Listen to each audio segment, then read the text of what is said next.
Demək, virus infeksiyasıdır. Aha. Antibiotik qətiyyən olmaz. Olmaz. Belə halda bəli, biz antibiotik təyin eləmirik. Çünki antibiotiklər uşaqların immun sistemini azaldır. İkincili bakterial infeksiyanın artmağına səbəb olur. Əgər, indi mən sizə yazacağım bir neçə təyinat, öskürəyi artarsa, ən çox da nəyə fikir verəcəksiniz uşaqlarda?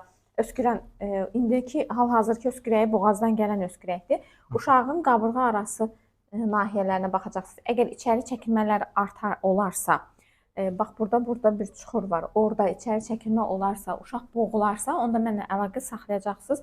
Bu daha irəli getdiyini, prosesini göstərir. Belə hal-hazırki durumunda bizə başqa heç bir şey lazım deyil. Sadəcə adi fizioloji məhlulla inqalyasiya eləyəcəyik ki, o yüngül əmələ gəlmiş bəlğəmi parçalasın, yumşalsın. Otağın temperaturunu sərin saxlayacaqsınız. Təmiz hava olmalıdır ki, rahat nəfəs alsın uşaq. Boğazını